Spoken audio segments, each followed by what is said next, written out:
রাজধানীর ধানমন্ডিতে আলাদা ঘটনায় শিক্ষার্থীসহ 2 জন খুন। সিসি ক্যামেরার ফুটেজ দেখে অপরাধী শনাক্তে কাজ করছে পুলিশ। আমরা দেখতেছি আসলে কারা করলো, কিভাবে করলো, এটা আমরা আসলে একটু সময় লাগবে। এরপরে আমরা হয়তো বলতে পারবো যে এরা কারা ছিল। মাগুরায় শিশু আসিয়া ধর্ষণ ও হত্যা মামলার রায় আজ। ন্যায় বিচারের প্রত্যাশা বাদী পক্ষের আইনজীবী ও স্বজনদের। এভিডেন্স অ্যাক্টের সেকশন 3 অনুযায়ী এই মামলার প্রসিকিউশন তার আনিত অভিযোগ প্রমাণ করতে সক্ষম হয়েছে।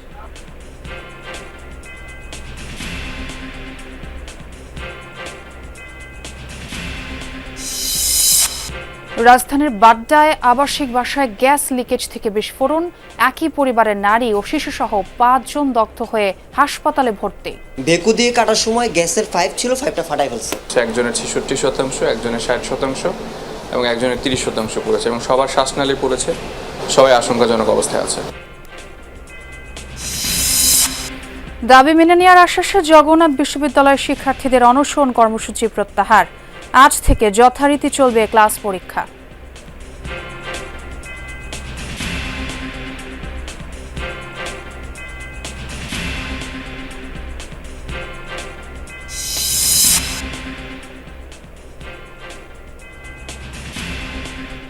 সিরাজগঞ্জে যমুনা নদীর হঠাৎ আগ্রাসী রূপ। 2 সপ্তাহে পশ্চিম পাড়ের বিস্তীর্ণ এলাকা বিলীন, ক্ষতিগ্রস্ত হয়েছে বাঁধ। আর কোথায় যাবো না, যাওয়ার মতো আর জায়গা নাই বাবু। এখান থেকে এই বালুগুলো উঠে নেওয়ার কারণে আমাদের এই বড় ধরনের এই ক্ষতিটা হচ্ছে।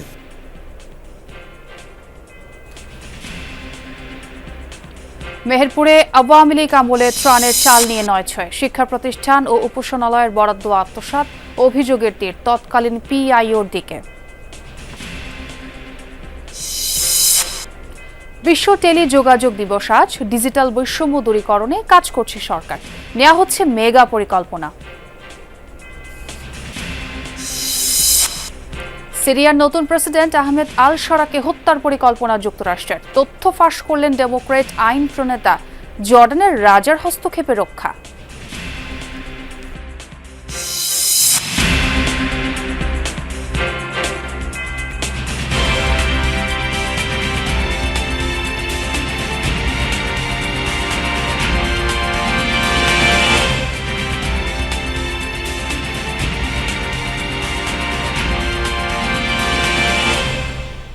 আমন্ত্রণ যমুনা নিউজে, আপনাদের সঙ্গে আছে আমি ছোঁয়া খন্দকার।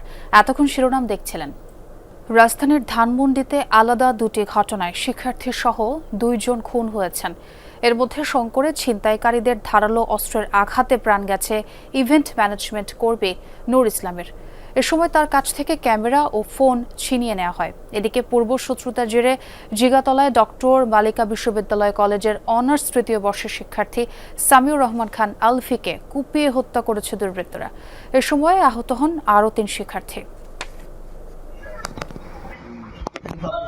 রাজধানীর ধানমন্ডির শঙ্কর এলাকার দুর্গা মন্দিরের গলিতে গেল রাতের সিসি ক্যামেরার ফুটেজ।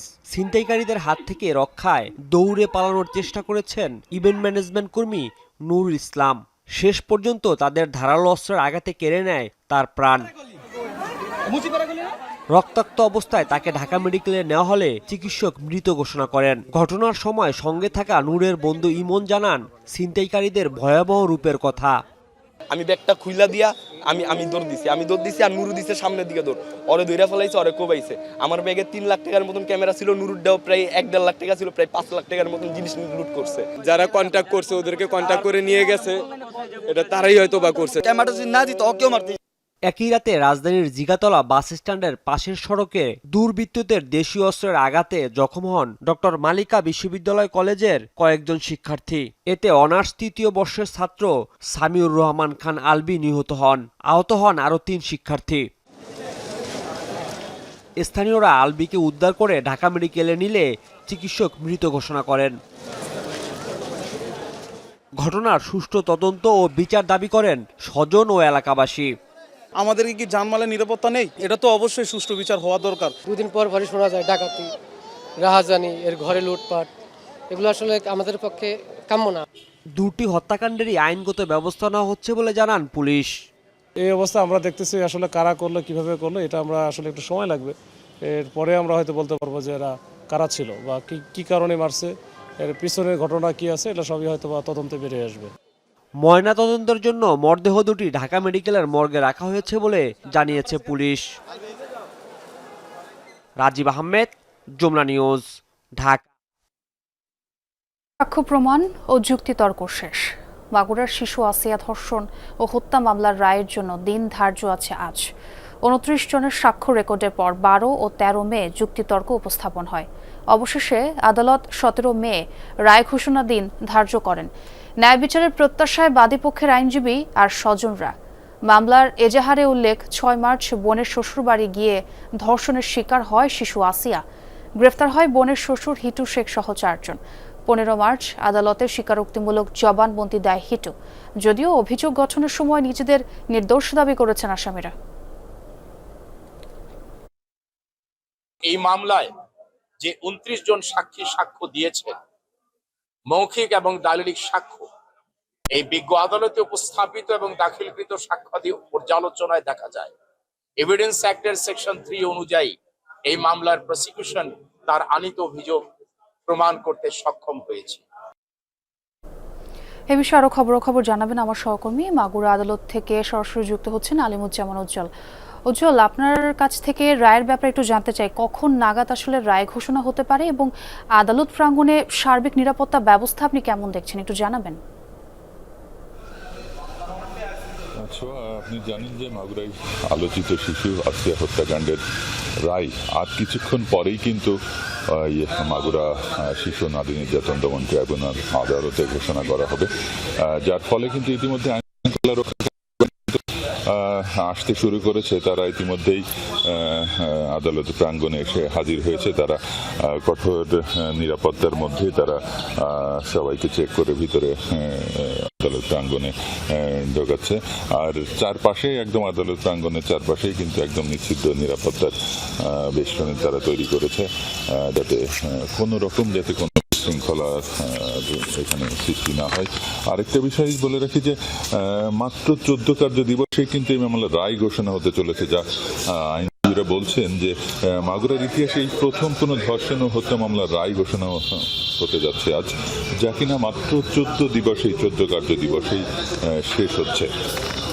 আর এর আগে যে গত 6 মার্চ কিন্তু মাগুরাই সদরে নান্দোয়ালি গ্রামের বাড়িতে বেড়াতে এসে ছোট্ট শিশু আসিয়া কিন্তু তার বোনের শ্বশুরের দ্বারা পাশবিক নির্যাতনের শিকার হয় এবং তাকে হত্যা চেষ্টা করার পরে 13 মার্চ রাজধানীর সম্মিলিত সামরিক হাসপাতালে কিন্তু আসিয়া মারা যায়।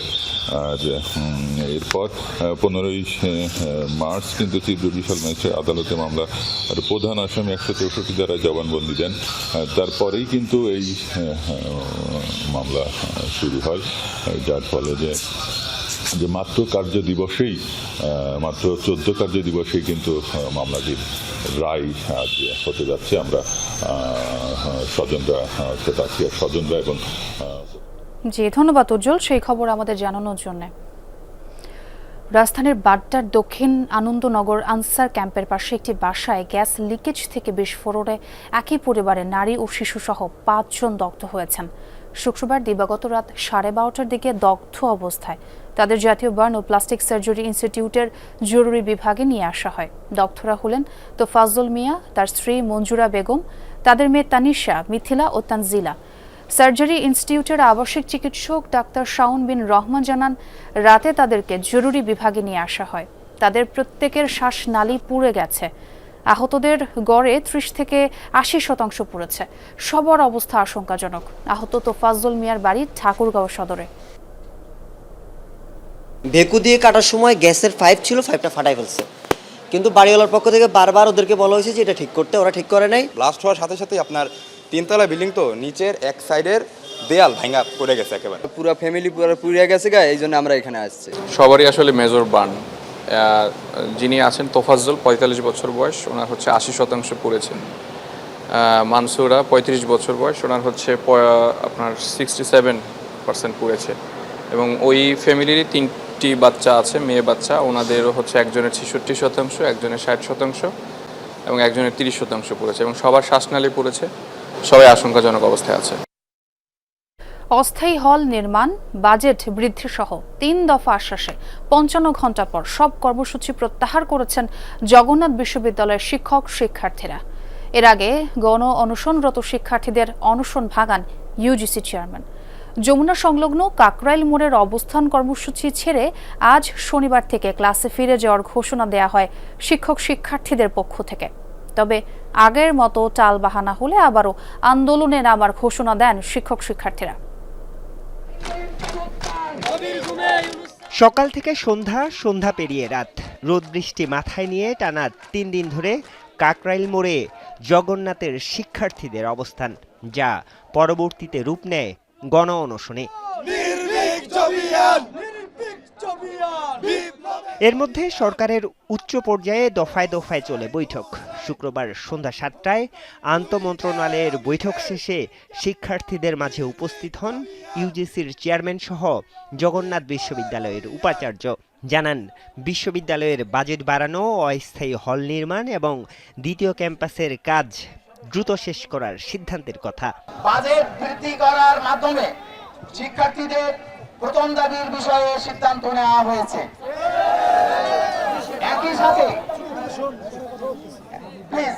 একই সাথে আবাসন সংকট নিরসনে আমাদের শিক্ষার্থীদের প্রয়োজন বিবেচনা করে খুব দ্রুত অস্থায়ী হল নির্মাণের কাজ শুরু করা হবে মর্মে সিদ্ধান্ত নেওয়া হয়েছে। এরপরেই শিক্ষার্থীদের অনশন ভাঙান ইউজিসির চেয়ারম্যান ডক্টর এস.এম.এ. ফয়েজ। বিশ্ববিদ্যালয় কর্তৃপক্ষের সাথে আলোচনা করে সব সমস্যা সমাধানের আশ্বাস দেন তিনি। আমি আপনাদের প্রতিশ্রুতি দিচ্ছি, আমরা একসাথে কাজ করব। আপনারা যখন মনে করেন ইউনিভার্সিটি গ্রাউন্ডস কমিশন আপনাদের কমিশন, আপনারা আসবেন, আমরা একসাথে বসে আলোচনা করে সব সিদ্ধান্ত গ্রহণ করব। এ সময় দাবি পুরোপুরি মানা হয়নি এমন আওয়াজ তুলে ক্ষোভ প্রকাশ করেন আন্দোলনরত শিক্ষার্থীরা। পরে শিক্ষার্থী ও শিক্ষকদের সাথে আলোচনার পর দাবি মেনে নেয়ার আশ্বাসে কর্মসূচি প্রত্যাহারের ঘোষণা দেন বিশ্ববিদ্যালয়ের শিক্ষক সমিতির সাধারণ সম্পাদক।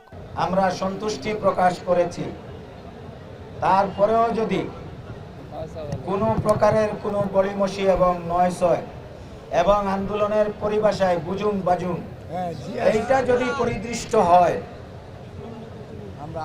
আমরা ইনশাআল্লাহ যে অভিজ্ঞতা অর্জন করেছি আমরা ঘরে বসে থাকব।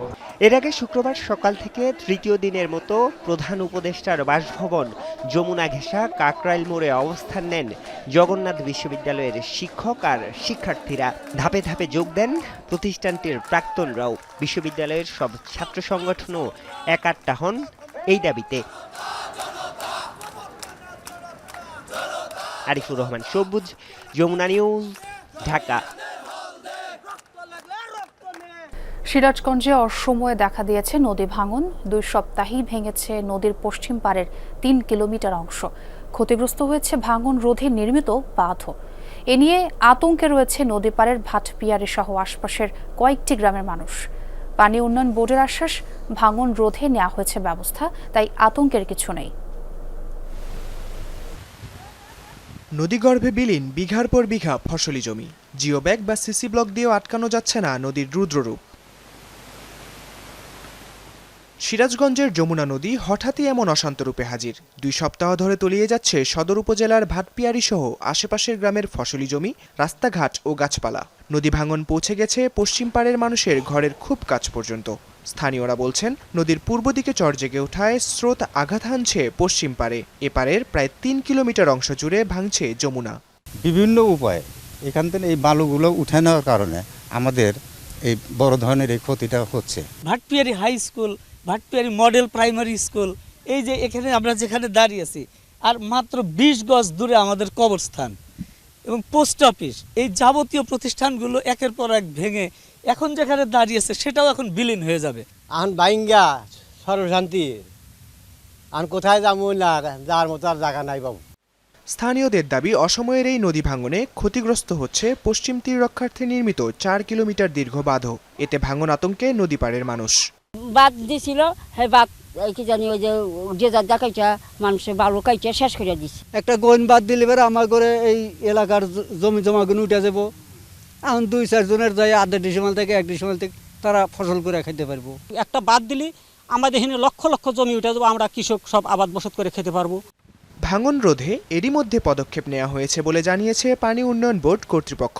প্রতি সপ্তাহেই এই জায়গাতে আমরা সার্ভে করতেছি, মানে নদীর মর্ফোলজিক্যাল পরিবর্তনটা কতটুকু করতেছে আর আমাদের প্রোটেক্টিভ ওয়ার্কে কোনো ক্ষতি হচ্ছে কিনা এটা করতেছি। এবং একটা দুইটা জায়গায় হিট করছে এবং একটা জায়গায় একটু ক্ষতিগ্রস্ত হয়েছে, আমরা সেটার সঙ্গে সঙ্গে এগুলো আমরা বস্তা দিয়ে এবং জিও টিউব দিয়ে এগুলো আমরা মেরামত করতেছি। 2020 সালে 464 কোটি টাকা ব্যয়ে ভাটপিয়ারি সংগ্রাবাড়ি শুভগাছা বাঁধ নির্মাণ করা হয়। ভাঙন অব্যাহত থাকলে আসছে বর্ষা মৌসুমে হুমকির মুখে পড়বে আরও বেশ কয়েকটি গ্রাম। রাকিব সরকার, যমুনা নিউজ। পটুয়াখালীর বাউফলে বিএনপির 31 দফা বাস্তবায়নের লক্ষ্যে লিফলেট বিতরণ করেছে নেতাকর্মীরা। শহরের নুরাইনপুর বাজারে এই কর্মসূচিতে বিএনপির ভারপ্রাপ্ত চেয়ারম্যান তারেক রহমানের 31 দফা বাস্তবায়নে সকলের প্রতি আহ্বান জানানো হয়। এছাড়াও খুলনায় তারুণ্য সমাবেশে যোগদানের আহ্বানও জানান নেতাকর্মীরা। কর্মসূচিতে উপজেলা বিএনপির যুগ্ম আহ্বায়ক সহ অন্যরা উপস্থিত ছিলেন। একটি আধুনিক গণতান্ত্রিক ফ্যাসিস্ট মুক্ত একটি মানবিক রাষ্ট্র, যেখানে সাধারণ মানুষের মৌলিক অধিকারের নিশ্চয়তা থাকবে, সাধারণ মানুষের বাক স্বাধীনতা থাকবে, সেই রাষ্ট্র আমরা বিনির্মাণে প্রতিশ্রুতিবদ্ধ। বগুড়ায় উদীচীর সমবেত কণ্ঠে জাতীয় সঙ্গীত পরিবেশন কর্মসূচিতে বাধা দেওয়ার প্রতিবাদে সমাবেশ করেছেন যশোরের সাংস্কৃতিক কর্মীরা। শুক্রবার বিকেলে শহরের ঈদগাহ মোড়ে উদীচী সংসদ যশোরের আয়োজনে হয় এই প্রতিবাদ সমাবেশ। এ সময় হাতে জাতীয় পতাকা নিয়ে গানে গানে প্রতিবাদ জানান সমাবেশকারীরা। উদীচী যশোর সংসদের সভাপতি অ্যাডভোকেট আমিনুর রহমান হিরু বলেন, স্বাধীনতা আর সংস্কৃতির প্রতীক জাতীয় সঙ্গীত গাওয়াতে বাধা দেয়া মানে দেশের চেতনার ওপর আঘাত করা। এ সময় এ ঘটনায় জড়িতদের গ্রেফতার আর শাস্তির দাবি জানান তারা। মেহেরপুরে মুজিবনগরে গত অর্থবছরে দুর্যোগ ব্যবস্থাপনা ও ত্রাণ মন্ত্রণালয়ের মানবিক সহায়তা কর্মসূচির বরাদ্দ চাল নিয়ে 9/6 অভিযোগ উঠেছে। স্কুল, মাদ্রাসা, ধর্মীয় উপাসনালয় সহ বিভিন্ন প্রতিষ্ঠানে কিছু টাকা দিয়ে আত্মসাৎ করা হয়েছে বরাদ্দের বড় একটি অংশ। অভিযোগের তীর তৎকালীন পিআইওর বিরুদ্ধে। এ নিয়ে তদন্ত চলছে বলে জানিয়েছে স্থানীয় প্রশাসন। মেহেরপুরের মুজিবনগর উপজেলার বাগোয়ান আমিমিয়া হাফিজিয়া মাদ্রাসা দুর্যোগ ব্যবস্থাপনা ও ত্রাণ মন্ত্রণালয়ের মানবিক সহায়তা কর্মসূচির আওতায় গত বছরের জুনে এই শিক্ষা প্রতিষ্ঠানের নামে বরাদ্দ দেওয়া হয় 5 টন চাল। বরাদ্দের খাদ্যশস্য উত্তোলন করা হলেও মাদ্রাসা কর্তৃপক্ষ বলছে কোনো সহায়তাই পায়নি তারা। আর দরখাস্তও করেনি মাদ্রাসার পক্ষ থেকে, তাও দিয়েছে অবশ্য অবৈধ তুলে দিয়েছে, যেহেতু আমাদের নাম ভাঙি তুলে দিয়েছে, এরামই তো হয়েছে। বরাদ্দ তালিকায় যে ইউপি সদস্যের নাম আছে তারও দাবি তিনিও কিছুই জানতেন না। দুষলেন তৎকালীন উপজেলা প্রকল্প বাস্তবায়ন কর্মকর্তাকে। ওই পিআই অফিসার মাশরুফ আলম আমার ওই টিআর কাবিকার কাগজে সই করতে যাই, ওর ভিতরে ওই কাগজে সই করে নিচ্ছে। আমাকে সে 1 টাকাও দেয়নি এই প্রতিষ্ঠানের নামে, আমি পরে এটা জানতে পারি। একই উপজেলার কেদারগঞ্জ বাজার এলাকার দারুল উলুম মাদানিয়া কওমি মাদ্রাসা ও লিল্লা বোর্ডিংয়ের নামে 2023 সালে বরাদ্দ আসে 5 টন চাল। তবে মাদ্রাসা কর্তৃপক্ষের দাবি তাদের দেয়া হয় মাত্র 42,500 টাকা। বল্লভপুর মিশন মাধ্যমিক বিদ্যালয় কর্তৃপক্ষও বলছে তারা পেয়েছেন 40,000 টাকা, যদিও বরাদ্দ ছিল 5 মেট্রিক টন চাল। 2023-24 অর্থবছরে উপজেলার আরও কয়েকটি প্রতিষ্ঠানের বরাদ্দেরও বড় অংশ আত্মসাতের অভিযোগ উঠেছে। প্রতিষ্ঠান সংশ্লিষ্টদের দাবি পিআইও অফিসে ডেকে তাদের টাকা দেয়া হয়েছে। সরকারি কি বরাদ্দ এসেছে জানানো হয়নি সেটিও। আমাদেরকে বলছে যে উপজেলা থেকে টাকা দেওয়া হবে, সেই হিসাবে গিয়েছি। যাওয়ার পরে আমাদেরকে 42,500 টাকা দিয়েছে। 5 টনের জায়গায় যদি আমাকে 4 টনও দিত তবু তো আমার স্কুলের অনেক কাজ হতো, কিন্তু আমাকে তো দেওয়া হয়নি, আমি জানিনি সম্পর্কে। আমার হাতে 40,000 টাকা দিয়েছে, আমি কোনো কাগজে সই করিনি। স্থানীয় আরেক জনপ্রতিনিধিও বরাদ্দ 9/6 জন্য দায়ী করলেন তৎকালীন পিআইও মাশরুবা আলমকেই।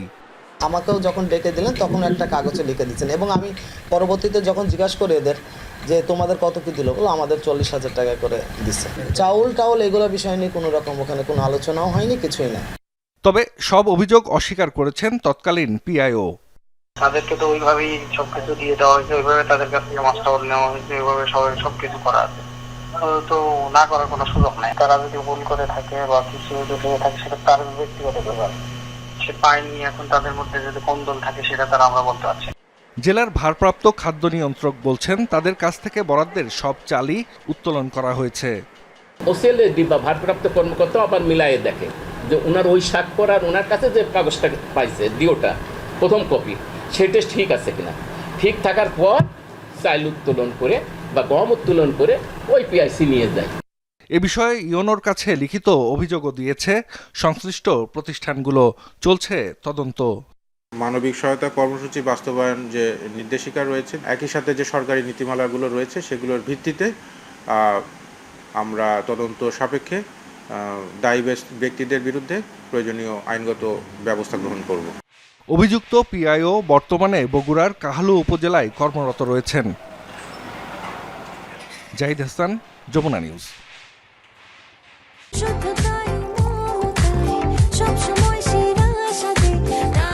প্রাণ ইউএইচটি মিল্ক, শুদ্ধতায় ও মমতায় সবসময় সেরা স্বাদে।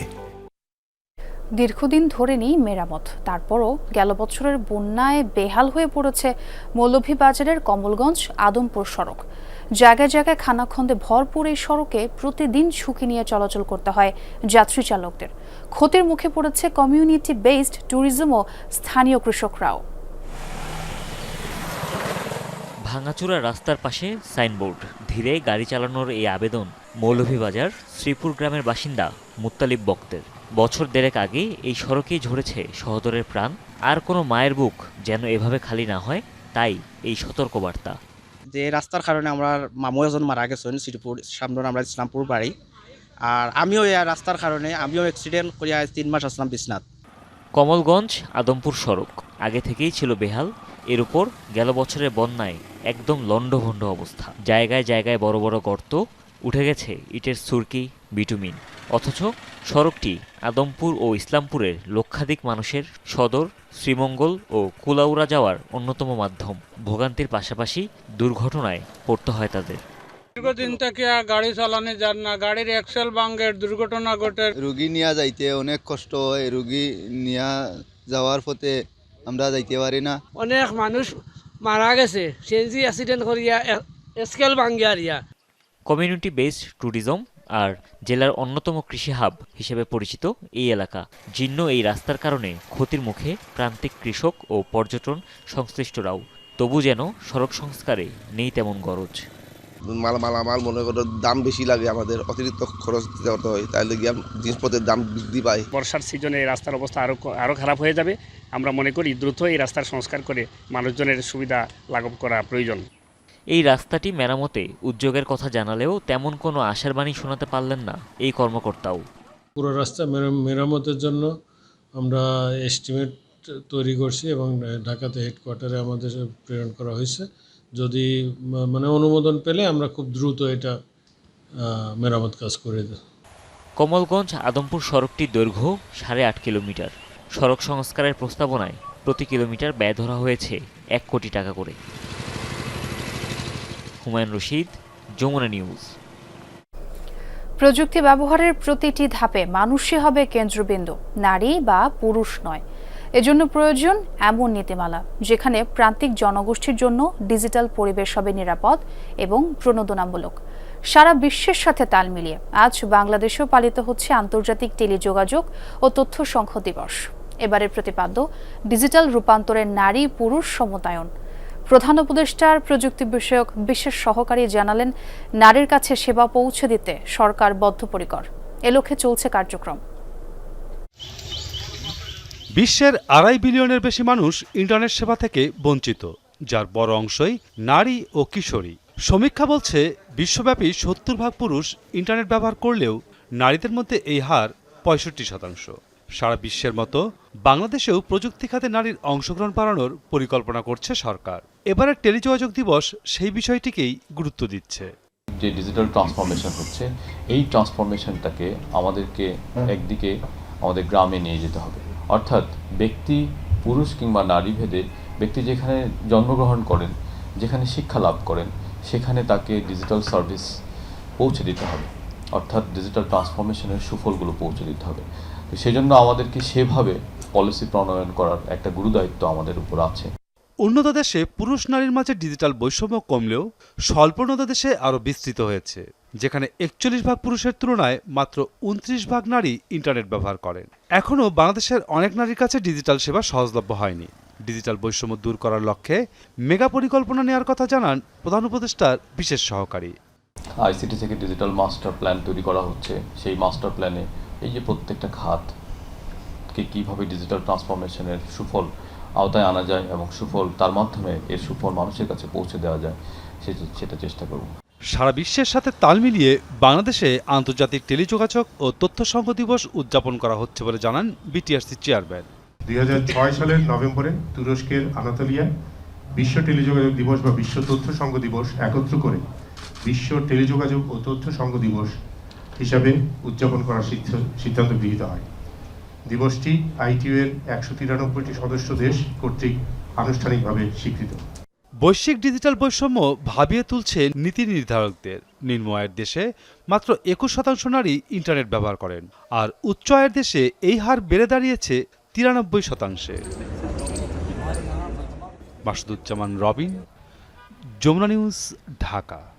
মাদারীপুরে বাল্কহেডের ধাক্কায় ট্রলার ডুবে একজন নিখোঁজ হয়েছেন। শুক্রবার রাতে আরিয়াল খান নদে বাহেরচর কাতলা এলাকায় এই দুর্ঘটনা হয়। প্রত্যক্ষদর্শীরা জানায় বিকেলে ট্রলার ভ্রমণের আয়োজন করে স্থানীয় কিছু যুবক।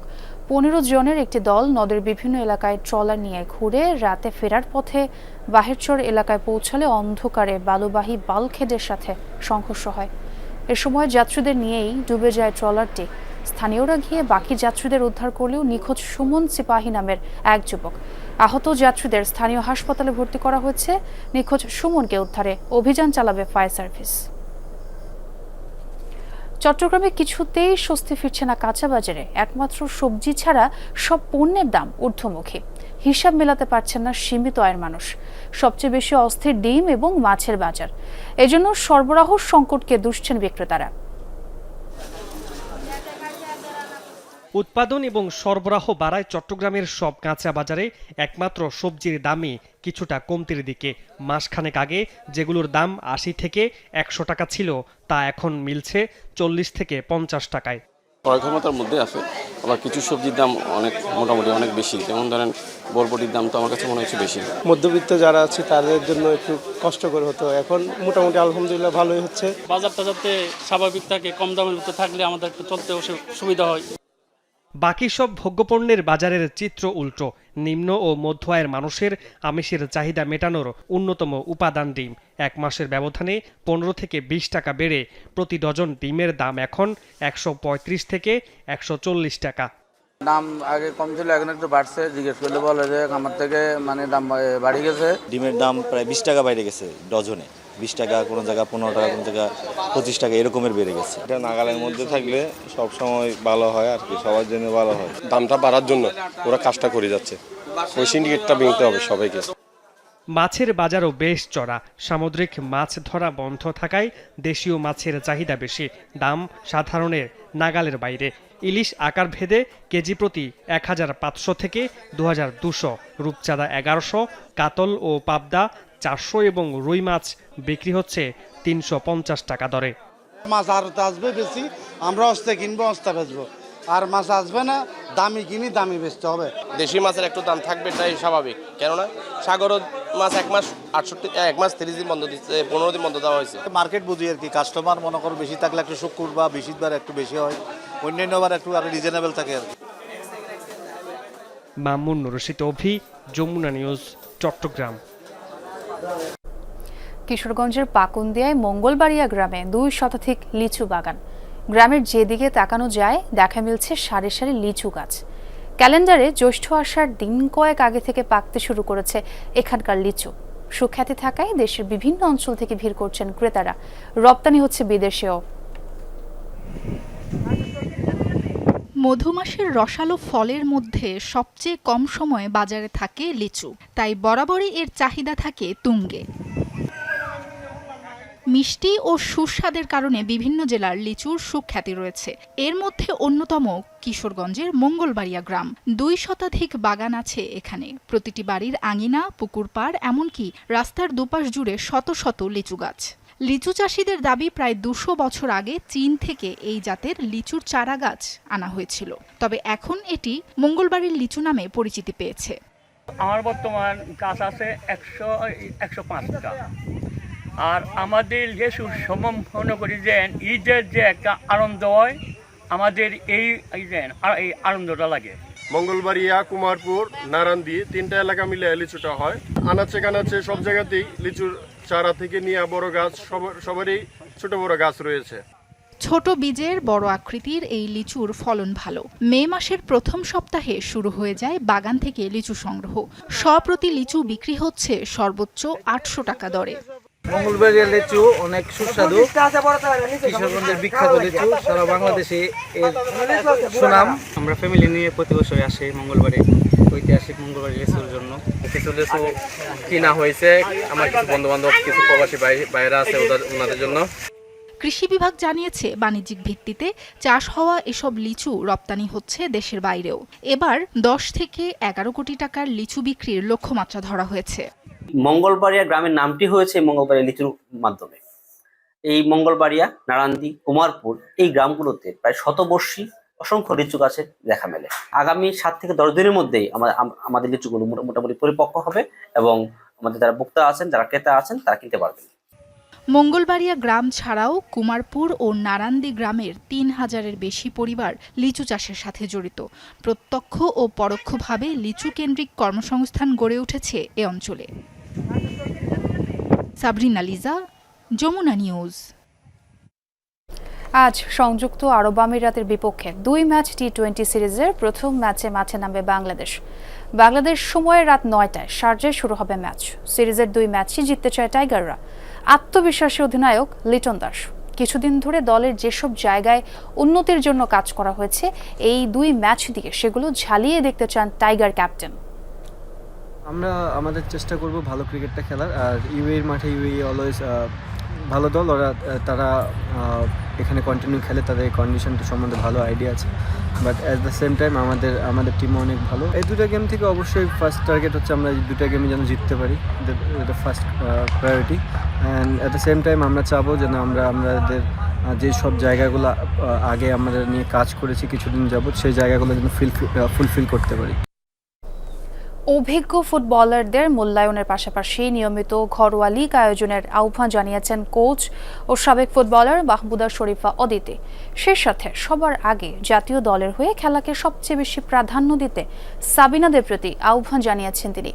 সংকট নিরসনে নিজ নিজ দায়িত্ববোধ থেকে এগিয়ে আসার প্রতি জোর দেন সাবেক এই ফুটবলার।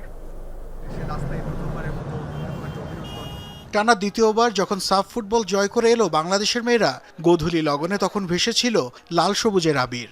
রাজকীয় সংবর্ধনায় বরণ করে নেওয়া হয়েছিল সাবিনা ঋতুপর্ণাদের। পুরো বাংলাদেশের ভালোবাসায় সিক্ত হয়ে দক্ষিণ এশিয়ার গণ্ডি পেরিয়ে এশিয়ায় রাজত্বের স্বপ্ন দেখতে শুরু করে পুরো দল। তবে আচমকা এক ঝড়ের লণ্ডভণ্ড হয়ে গেল সব। কোচ ইস্যুতে তৈরি হওয়া জটিলতায় ফুটবলকে বিদায় জানাতে চেয়েছিল ইতিহাস রচনাকারীরা। পরিস্থিতি স্বাভাবিক হলেও অভিজ্ঞ ফুটবলারদের যথাযথ মূল্যায়নের তাগিদ কোচ ও সাবেক জাতীয় ফুটবলার মাহমুদা শরীফা অদিতির। যারা পুরনো প্লেয়ার, তাদের কিন্তু অভিজ্ঞতা অন্যরকম, এটা কিন্তু আপনাকে প্রাধান্য দিতেই হবে। ভালো জিনিস বা ভালো কিছু কিন্তু সবসময় আসে না। ভালো জিনিস একবার আসবে, কিন্তু ওইটাকে আপনাকে মূল্যায়ন করে রাখতে হবে। যেরকম আমাদের নারী যে প্লেয়ারগুলো আছে, সেটা কিন্তু একটা ফুল একটা ভালো কম্বাইন্ড একটা সেট এখন বর্তমানে আছে। মূল্যায়ন করেছি বিদায় নতুন করে কিন্তু কন্ট্রাক্ট সাইন করেছে। ভুটানে নারী ফুটবল লিগে খেলতে যাওয়া অধিনায়ক সাবিনা খাতুন, ঋতুপর্ণা, মনিকা সহ দুটি ছড়াচ্ছেন আরও 10 ফুটবলার। তবে সামনের মাসে 2টি প্রীতি ম্যাচ সহ এফসি এশিয়ান কাপ বাছাই পর্বের ব্যস্ত শিডিউল আছে নারী ফুটবলারদের সামনে। তাই জাতীয় দলের হয়ে খেলাটাকে বেশি প্রাধান্য দিচ্ছেন অদিতি। কিছুর ঊর্ধ্বে হচ্ছে আপনার ন্যাশনাল খেলাটা, তো আমাকে প্রাধান্য দিতে হবে কোনটাকে, আমাকে অ্যাজ এ প্লেয়ার হিসেবে আমাকে বুঝতে হবে, অ্যাজ এ কোচ হিসাবে এখানে বুঝতে হবে। তো কারোর সাথে কোনো কিন্তু হিংসা বিদ্বেষ বলে কোনো কিছু নাই। সংকট নিরসনে ঘরোয়া ফুটবলে নারীদের ব্যস্ত রাখার পরামর্শ দেন সাবেক এই ফুটবলার। খুব দ্রুতই সেই সময় চলে আসছে বলে ইঙ্গিত দিয়ে রাখলেন মাহমুদা শরীফা অদিতি। অনেক বেশি বেশি খেলা হবে, সারা বিভাগীয় শহরগুলোতে খেলা হবে, কিছু কিছু ডিস্ট্রিক্ট নিয়ে খেলা হবে, অনেকগুলো শিডিউল আছে, কিন্তু সেটার বাস্তবায়ন না হওয়া পর্যন্ত তা আসলে এটা নিয়ে মানুষ কথা বলবেই। আমিও যতদূর জানি যে নারী ফুটবলারদের জন্য সামনে অনেক ভালো ভালো কিছু কিছু খেলা চলে আসতেছে। পেছনের কথা ভুলে দেশের স্বার্থে নিজেদের দায়িত্বকে বড় করে দেখতে সাবিনা কৃষ্ণাদের প্রতি আহ্বান সাবেক এই ফুটবলারের। নাসিফ শুভ, যমুনা স্পোর্টস, ঢাকা। নিজেদের ২৮তম লা লিগার শিরোপা জেতায় বার্সেলোনা ফুটবলার ও কোচিং স্টাফদের দেয়া হলো বড় সংবর্ধনা। ছাদখোলা বাসে চড়ে বার্সেলোনা শহর প্রদক্ষিণ করে ফুটবলাররা। অ্যাওয়ে ম্যাচে স্পানিওলের বিপক্ষে জয় তুলে এক মৌসুম পর আবারও লা লিগার শিরোপা জয় নিশ্চিত করে বার্সেলোনা। কিন্তু প্রতিপক্ষের ডেরায় শিরোপা উৎসব তেমনটা হয়নি। নিজেদের শহরে এসেই দলকে জাকালির সংবর্ধনা দিয়েছে ক্লাব কর্তৃপক্ষ। প্রথা মেনে ছাদখোলা বাসে হয়েছে প্যারেড। লা লিগার শিরোপার পাশাপাশি এই মৌসুমে কোপা দেলোরের ট্রফিও জিতেছে বার্সেলোনা। এই সাফল্যের পর পুরো মৌসুম জুড়ে দুর্দান্ত পারফর্ম করা রাফিনিয়া, ইয়ামাল, লেভানডোভস্কিদের প্রশংসায় ভাসিয়েছেন ভক্তরা। প্রথম মৌসুমে দলকে দারুণ সাফল্য এনে দেয় হচ্ছে কোচ হ্যান্সি ফ্লিক বন্দনা। গাজায় বেড়েই চলেছে ইসরায়েলি আগ্রাসনের তীব্রতা। ২৪ ঘন্টায় প্রাণ হারিয়েছে আরও অন্তত ১১৫ ফিলিস্তিনি। শরণার্থী শিবির ও হাসপাতালগুলো লক্ষ্য করে চলছে নিয়মিত হামলা। গত কয়েকদিনে সবচেয়ে বেশি ক্ষতিগ্রস্ত হয়েছে উত্তরের জাবালিয়া শরণার্থী শিবির। মধ্যাঞ্চলীয় দেইর আল বালাহায় গোলাবর্ষণ করেছে তেল আবিব। আল-আকসার শহীদ হাসপাতালের কাছে বাস্তুচ্যুত ফিলিস্তিনিদের একটি তাঁবুতে চালানো হয়েছে হামলা। দক্ষিণের রাফা শহরেও বোমা হামলা চালিয়েছে ইসরায়েলি যুদ্ধ বিমান। ড্রোন হামলায় প্রাণ হারিয়েছেন ৫ জন। খান ইউনুসের পূর্বাঞ্চলে একটি চলন্ত গাড়িতে ২ নাতিসহ নিহত হন এক ব্যক্তি। ১.৫ বছরের বেশি সময় ধরে চলমান ইসরায়েলি আগ্রাসনে গাজায় প্রাণহানি ছাড়িয়েছে ৫৩,০০০।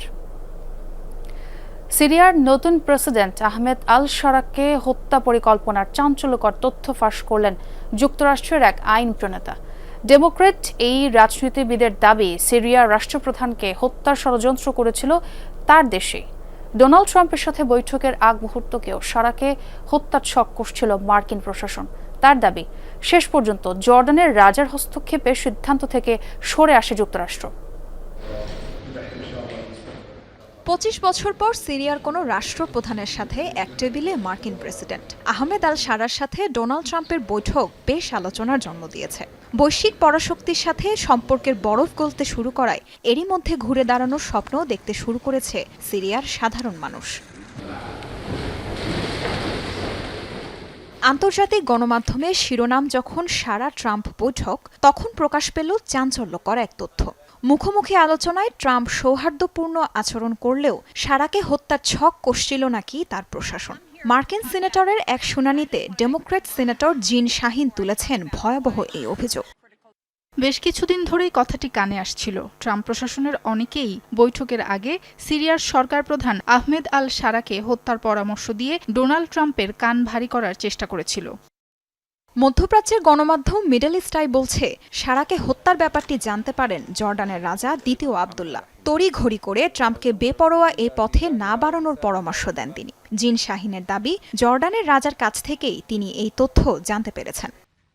জর্ডানের রাজা আবদুল্লাহ আমাদের কাছে খুবই গুরুত্বপূর্ণ বিষয়টি তুলে ধরেছিলেন। তার মতে সিরিয়ার নেতৃত্বে আকস্মিক এমন পরিবর্তন আনলে তা সর্বাত্মক গৃহযুদ্ধে রূপ নেবে। এজন্যই তিনি ডোনাল্ড ট্রাম্পকে সতর্ক করেছেন। সৌদি আরবে ট্রাম্প শারার বৈঠকের আগের রাতেই সিরিয়ার ওপর থেকে নিষেধাজ্ঞা প্রত্যাহারের ঘোষণা দেন মার্কিন প্রেসিডেন্ট। জানান, যুদ্ধবিধ্বস্ত দেশটিকে এগিয়ে নেওয়ার সুযোগ দিতে চায় তারা।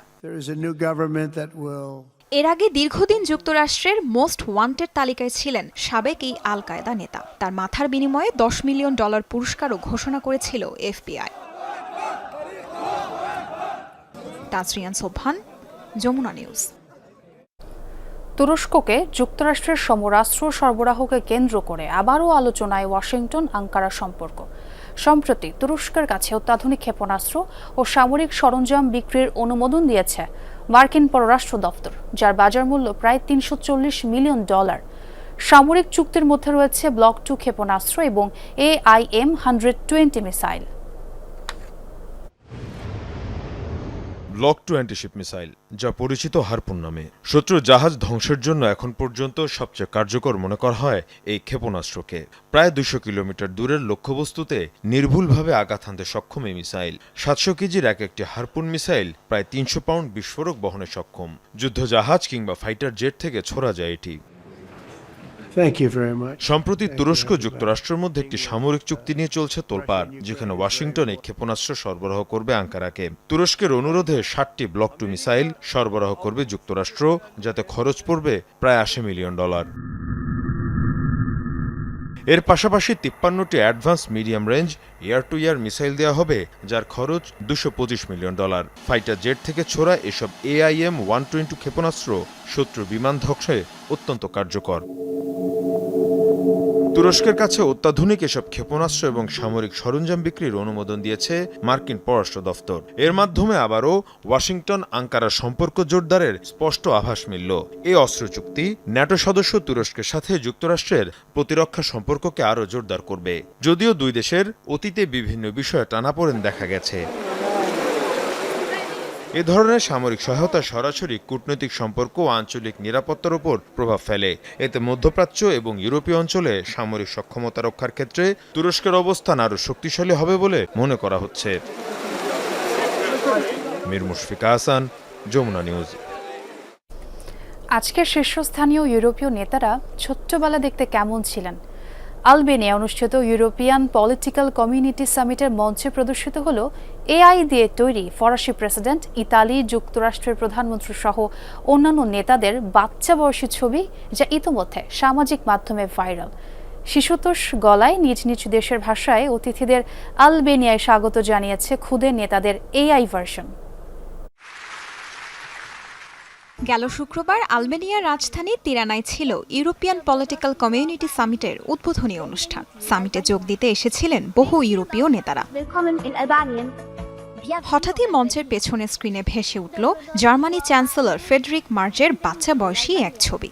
হাত পা নেড়ে সবাইকে স্বাগত জানিয়ে বলছেন, আলবেনিয়ায় আপনাদের স্বাগতম। হলরুমে অট্টহাসিতে ফেটে পড়েন স্বয়ং ফ্রেডরিক সহ আমন্ত্রিত অতিথিরা। মূলত মজার ছলে AI প্রযুক্তি ব্যবহার করে 50 ইউরোপীয় নেতাদের শিশুর রূপে তৈরি করা হয়েছে বিশেষ এই ওয়েলকাম ভিডিও। ভিডিওতে নিজ নিজ দেশের ভাষায় আলবেনিয়ায় স্বাগতম জানাতে দেখা গিয়েছে ফরাসি প্রেসিডেন্ট ইমানুয়েল ম্যাক্রন, ইতালি প্রধানমন্ত্রী জর্জিয়া মেলোনি, ব্রিটিশ প্রধানমন্ত্রী কেইর স্টারমার ও মোনাকোর প্রিন্স দ্বিতীয় আলবার্ট সহ ডজন খানেক বিশ্ব নেতাদের। সবাইকে স্বাগত জানিয়েছেন ছোট্ট শিশু ভলোদিমির জেলেনস্কিও। কে জানতো বড় হয়ে সে একদিন ইউক্রেনের প্রেসিডেন্ট হবেন।